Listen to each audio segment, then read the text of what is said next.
Parashat Behar. Nuestra parashá comienza con las palabras Behar, en el monte, refiriéndose a el Har Sinai, en el lugar donde fueron entregadas las mitzvot, donde fueron entregadas todas las normas de comportamiento al pueblo judío, que representan obviamente un mapa general de las actividades humanas a todos los niveles, desde las más simples hasta las más esotéricas. En nuestra parashá, justamente cuando se habla de Har Sinai, se menciona la mitzvah de la Shemitah, o sea, de que durante 6 años se puede trabajar la tierra y el séptimo hay que dejarla descansar. Como consecuencia de eso también hay un Yovel, o sea, el año número 50, después de que han pasado 7 Shmitot, hay otro año que también tiene sus características y sus detalles particulares. Y nuestra parashá nos quiere enseñar que de la misma forma en que en el monte Sinaí se han entregado todas las normas y los detalles de la mitzvah de Shemitah, del precepto de descansar el séptimo año, así ocurre con todas las mitzvot. Que en todas las mitzvot de la Torá, todos sus detalles, sus normas, todas las consecuencias, todo lo que implica la mitzvah desde el punto de vista legal hasta los puntos de vista más profundos, todo fue entregado en el monte Sinaí.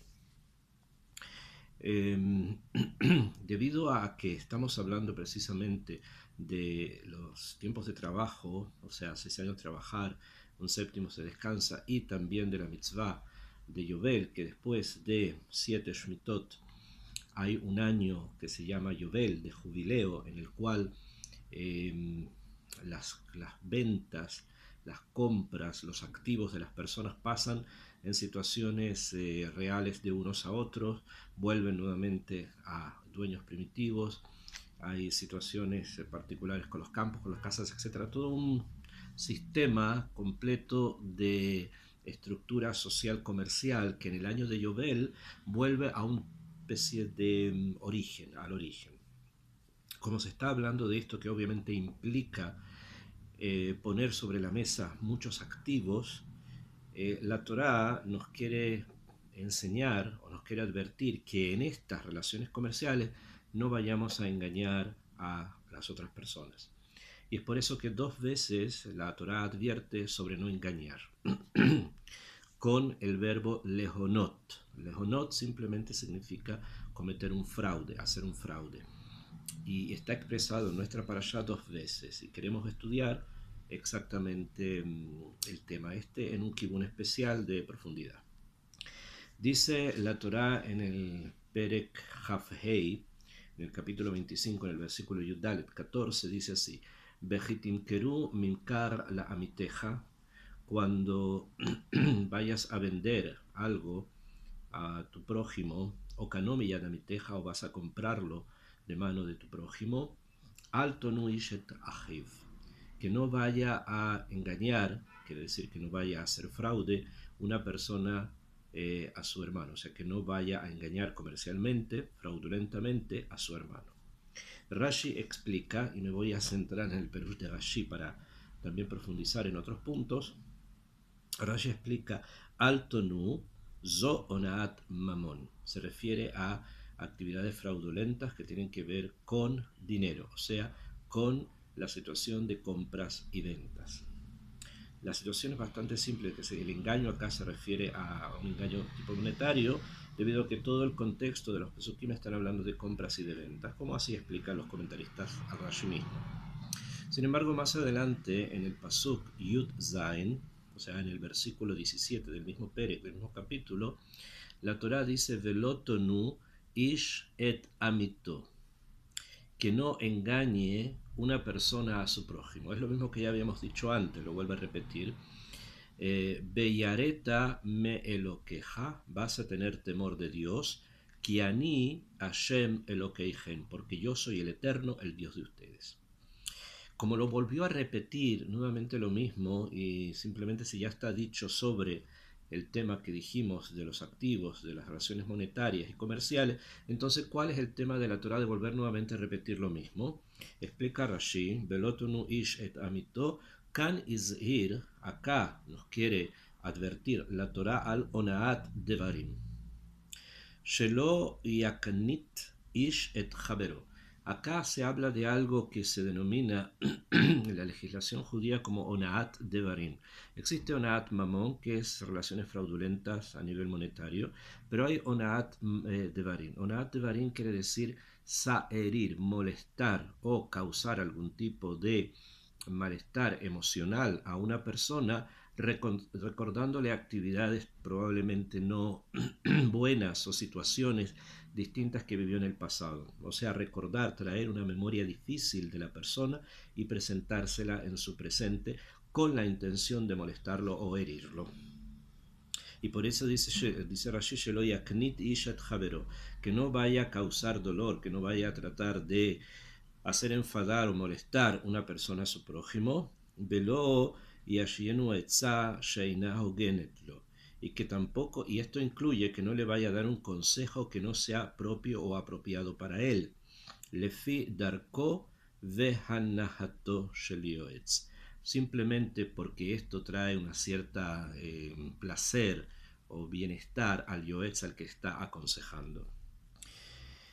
אז באם תאמר מי יודע אם נתכוונתי לרעה, como alguien da un consejo, haz esto, haz lo otro, vamos a revisar enseguida algunos ejemplos, y la persona se equivoca, la persona aconsejada se equivoca, hace eso y se tropieza, el que aconsejó podría directamente decir, bueno, pero quién sabe cuál fue mi intención, o sea, yo le dije algo y él va a pensar que se lo dije bien y lo que estaba tratando de hacer es justamente que se equivocara, que tropezara, para que no llegaras a pensar que no hay nadie que sabe lo que estás pensando, la gente de mar, por eso está escrito, Beyareta me lo queja, vas a tener ira, vas a tener temor de Dios.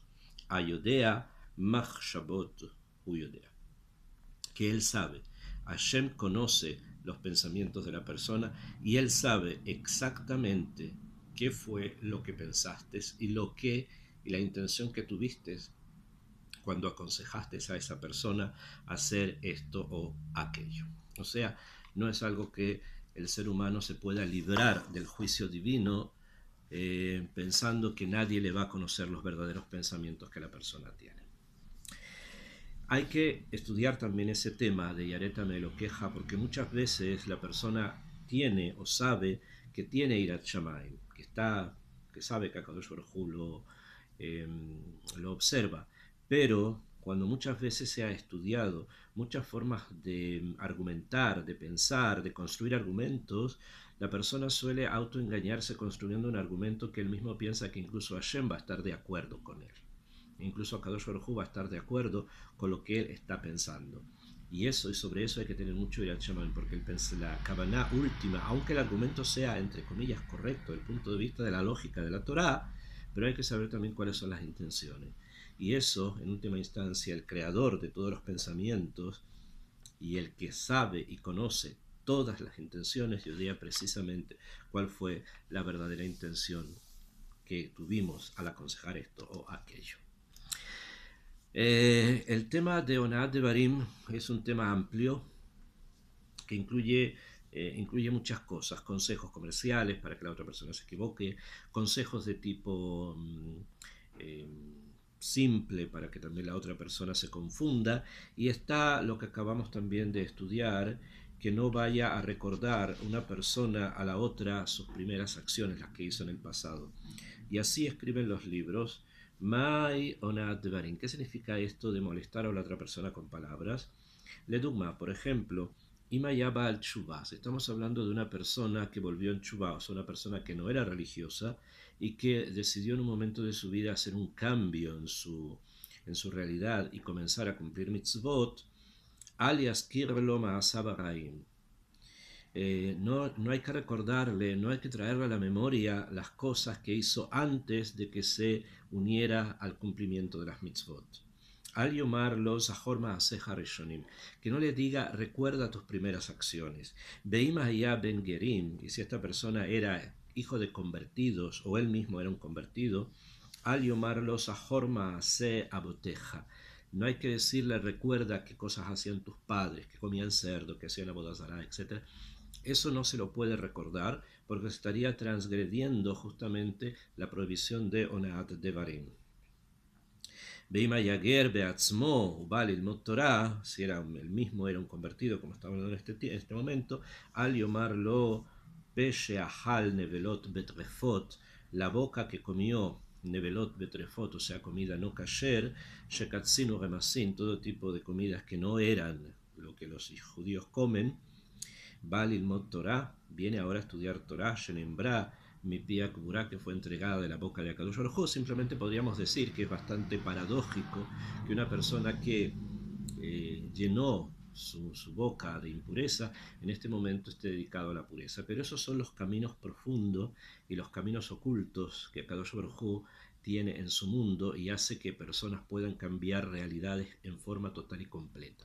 Cuando esto ocurre, no hay que recordarle a esa persona ese pasado. ¿Por qué? Porque se lo hiere, se lo molesta y le causa un dolor profundo traer esos recuerdos al presente de él. Debido a que el tema de la Onat de Barim es algo que tiene una jumbra muy especial, o sea, que tiene una dificultad muy grave, y el hecho de que nosotros los seres humanos no siempre nos cuidamos de conservar el debido respeto a otra persona y tratamos siempre, muchas veces, de competir en todos los niveles con los demás y pensamos que una palabra hiriente, que una palabra dicha en el momento preciso va a mostrar de alguna manera nuestra elevación, nuestra superioridad, etcétera, etcétera. Es por eso que la Torá muchas veces hace hincapié justamente en este tema. Y dentro de la Onat de Barim está un punto que se llama Albanat Panim, o sea, avergonzar a una persona en público. A pesar que en castellano nosotros decimos que lo he puesto rojo, que se ha quedado rojo de vergüenza, en hebreo se dice Albanat Panim, se queda blanco. ¿Por qué? Porque es como si la persona se hubiese muerto. Debido a que el avergonzar a alguien en público, hacerlo pasar una vergüenza pública, es como si la persona muriera. Y esto es algo muy difícil y algo muy grave. Y por lo tanto hay que cuidarse de esto mucho. Hay una... Hay bastantes explicaciones y hay bastantes temas en los que podemos entender precisamente la gravedad de Onat Devarim, o sea, del tema que se refiere a herir a otra persona con palabras que se dicen e incluso en el punto este de avergonzarlo en público. Vamos a ingresar a explicar esto a través de un sipur, de una historia amití, que ocurre en el momento en que Am Israel se encuentra en la altura mayor de su poder político y cultural, que es durante la época del primer templo, en la época del reinado de Shlomo Amelech, casi el final del reinado de Shlomo Amelech, en el momentos altos. Sin embargo, como todos los momentos altos, cuando hay caídas, las caídas también son bastante profundas.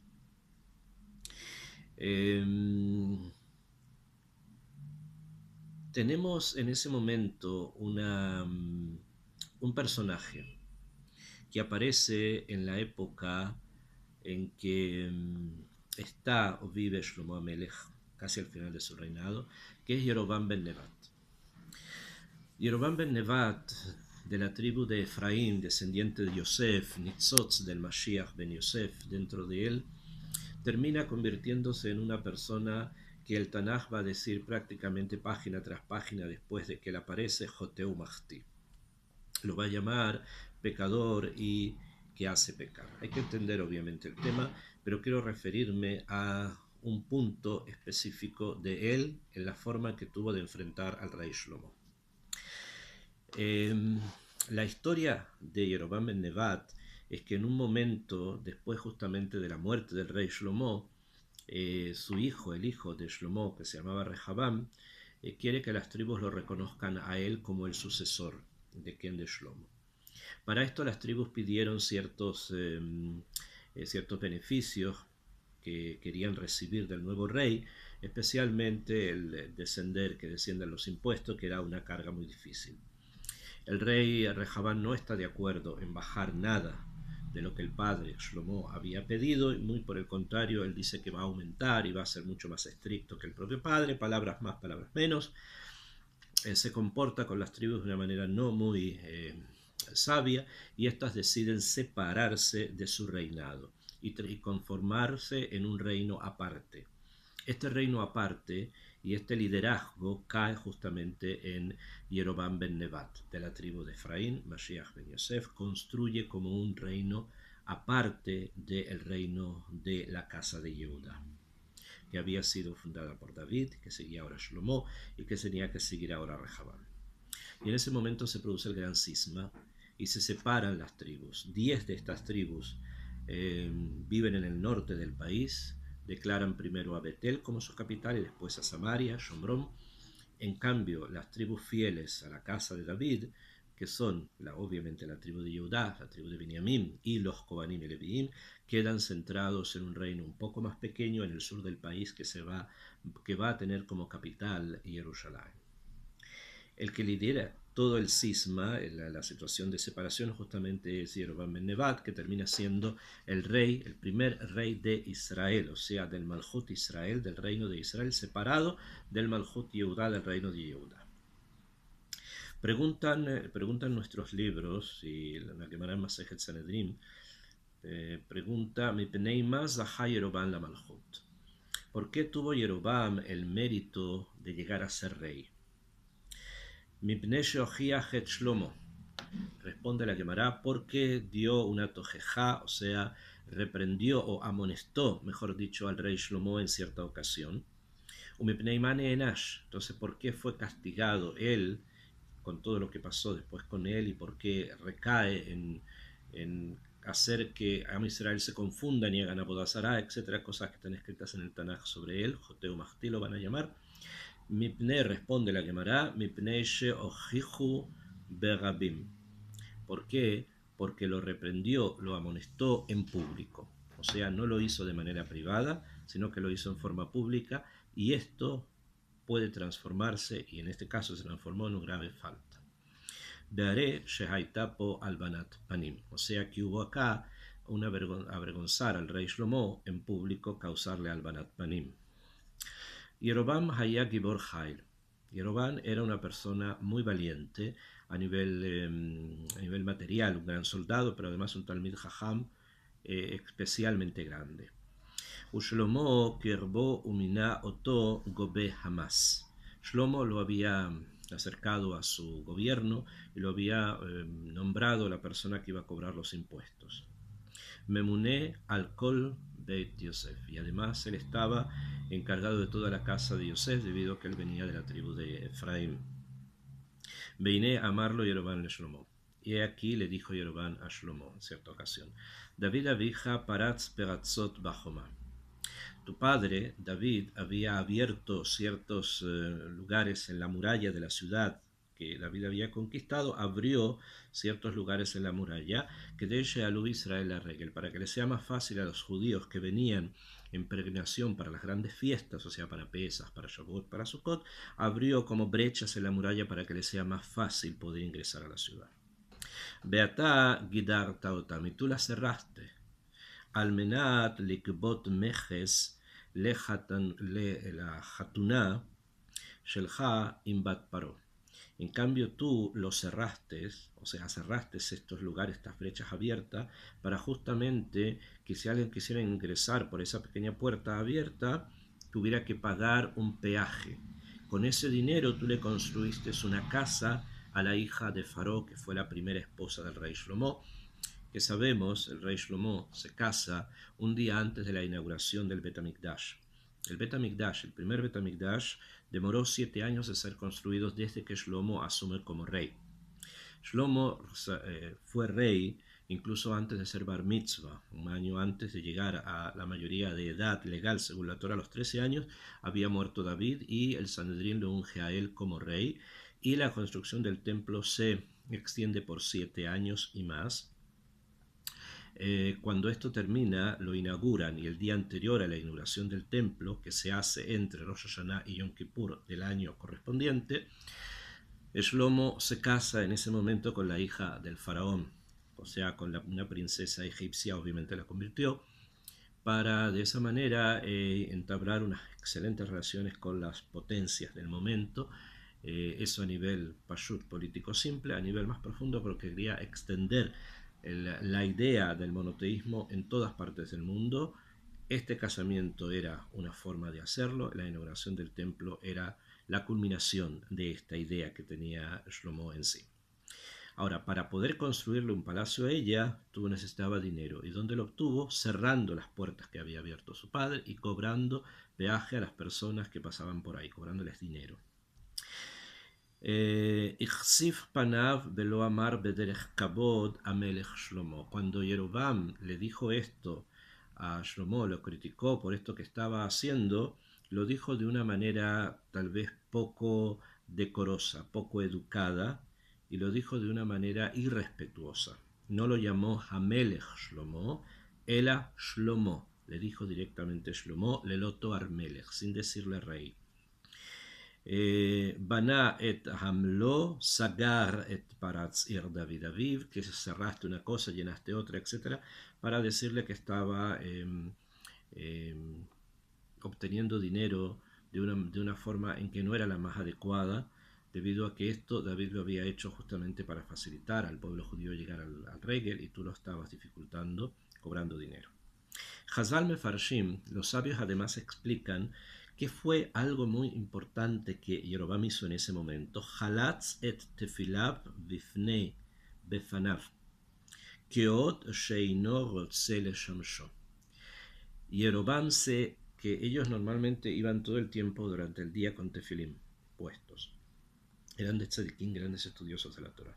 ¿Y qué hizo? Yerobam se sacó los tefilim delante de Shlomo con una forma de expresar que él, Yerobam, no estaba queriendo continuar siendo siervo de Ken, de Shlomo. Sheyerae keevet kenani, para que él se vea como si fuese un esclavo kenanita que no se pone tefilim. Bezoy bushal amelech, y esto es una vergüenza para el rey, lihiot meshumash al yado, ser servido por medio de una persona que no cumple mitzvot. Esto es una idea profunda que los sabios tienen, que es bemet, una bushá, para una persona que cumple mitzvot, ser servido especialmente en las cosas más profundas y en las cosas más delicadas por una persona que no cumple mitzvot o que no puede cumplir mitzvot porque no es yehudí. Mikan, afal pisha bishut mitzvat tojeja zahal malchut. Es por eso que a pesar que porque lo amonestó por lo que estaba haciendo, y de esa manera él llega a ser rey de las 10 tribus. Después, Neenash Lebasov, al final fue castigado, Beonesh Mar, con un castigo muy, muy amargo, Be Nimhar Mipenei Sheojihu Berabim.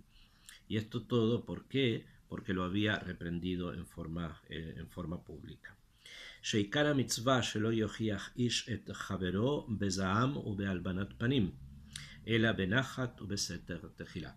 El ikar de la mitzvah, justamente cuando alguien quiera reprender a otra persona o amonestarla, es hacerlo de una manera tranquila, hacerlo por jinuj, o sea, por educación, y principalmente, y en un principio, hacerlo beseter, o sea, en forma privada, y no mostrar las cosas no buenas de alguien en forma pública. En el momento en que Yerobam había sido nombrado recaudador de impuestos al Yedei Shlomo, Yatzá Yerobam Yerushalayim Umatzá Oto Achia Shiloni. Cuentan nuestros libros que en el momento que esto ocurre, Yerobam sale de Jerusalén a sus oficios y se encuentra en el camino con una persona muy importante que es el profeta Achia, que él vivía en Shiloh y por eso lo llamaban Achia Ashiloni, Achia que viene de Shiloh. Lo encontró en el camino. Sheyame Yotze Mitzrayim, Achia mismo era de los que habían salido de Egipto, Mishevet Alevi, Bechai Yoter Mihamesh Meot Shana, y había vivido más de 500 años, Beaya Rabosh el Eliyahu Anaví, él era el maestro de Eliyahu Anaví, Umibchinat Gadlut Nevuato, y del punto de la grandeza de su profecía, Aya Shenile Moshe Rabenu, era el segundo después de Moshe, o sea, estaba Moshe, en profecía estamos hablando, en Moshe, después Achia y después Eliyahu. En el orden de entrega de la Torá, como leemos en el Pirkei Avot, está Moshe, Yoshua, etc. Pero acá estamos hablando de la grandeza de la Nebuá, la grandeza de la profecía. Entonces se encuentra con prácticamente el alumno de Moshe en profecía, o sea, con Ahiá, Behu mitkase besimlah hadasha. Y Yerobam se había puesto, tenía una simlah hadasha, tenía una ropa nueva. Behazal Ombrin, que Shem Simlah Hadasha en Badofi, así como un traje nuevo no tiene nada a lo que se le pueda criticar porque está nuevo, no se arrugó, no se gastó, no se ensució, etc. Kach Toratosh el Yerobam, así también la Torah de Yerobam, o sea, de Yerobam ben Nevat, Shekol Talmidei HaChachamim Shebador Domin Lefanav Keisvei Asadeh, que todos los sabios de su generación eran delante de él como pasto del campo, en Badofi. No había nada en la Torah de él que no fuese exacto, que no fuese meduyak, total, completo, global. Beyashvu Sham, se sentaron Shneigen, ambos, Bechitshu Devarim Batorah, Sheauzen lo Shamatan Meolam. Y ahí hablaron cosas de Torah que el oído nunca había escuchado antes de esto. Veas, y en ese momento fue que Ahiá tomó la ropa nueva de Yerobam, Bekará ota lishne masar karaim, y la rompió en 12 partes. Bayomer, y le dijo a Yerobam, Kach leja asara, toma 10 karaim, 10 partes, 10 trozos, Kiko amar Hashem Eloke Israel, porque así dijo Hashem el Dios de Israel, Ineni korea et amamlacha, yo voy a partir, a cortar el reinado, Miyad Shlomo benatati leja et asara shvatim, y voy a darte a ti las 10 tribus. Es por eso que él fue el líder justamente de las 10 tribus que se separaron. Ah imzot modialo, si esto también le dijo a Naví, sheatidam malchut beit David lachazor ki yemot Mashiach. Pero le dijo, esta mamlajá se va a reunir otra vez cuando llegue el Mashiach, al final de los tiempos. Beasiten leetz ehad, y como dice el profeta Yehezkel, los dos van a transformarse en un solo árbol. Umelech ehad y lekulam, y un solo rey va a haber para ambos. Beabdi David melech alehem, y mi siervo David va a gobernar sobre ellos. Esto quiere decir que Bemet, dentro de Yerobam, había un nitzotz de quien, del Mashiach ben Yosef.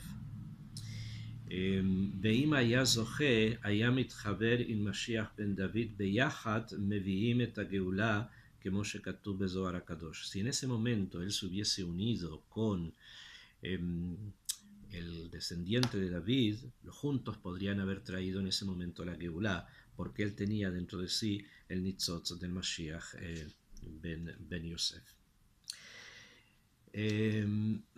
Está escrito posteriormente que pasaron muchas cosas y lamentablemente no llegó a buen término el reinado de Yerobam, y tampoco él mismo no llega a un buen término, porque el tafkid, la función del Mashiach ben Yosef, es una función de un camino, y él tiene que saber, lo sabe, solamente que Yerobam ben Nevat tenía demasiada gavá en ese momento por todos los conocimientos que él tenía como para aceptar que tenía él que hacer un tafkid, una función lateral, y para preparar justamente la unión final con el Mashiach ben David.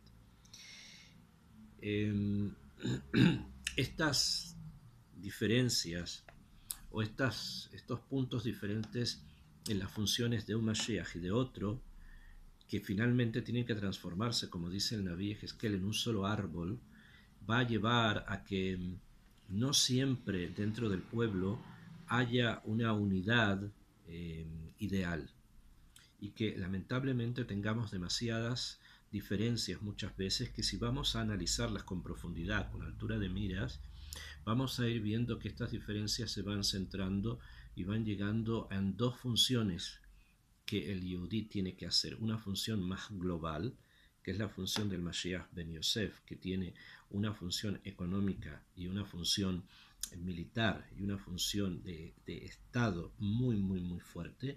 Y por otro lado, la función del Mashiach ben David, que es el Malhut, estado, me refería al caso del Mashiach ben Yosef, un estado donde hay participación de otros entes, mientras que en el Malhut no hay participación de otros entes, sino solo la del rey. Es una etapa necesaria para llegar a la otra, y es por eso que ambos tienen su parte en la historia de la humanidad, que es la historia de Am Israel. Bezrat Hashem, que lleguemos al día en que podamos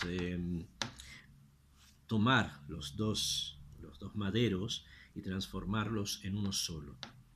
Y ese día, Bezrat Hashem, vamos a ver que Am Israel han llegado a esa madrigada tan alta que el tema de Onaat Devarim, o sea, de herir a otro Yehudí, ya no va a ser parte de ninguna agenda no personal y no general de absolutamente nadie.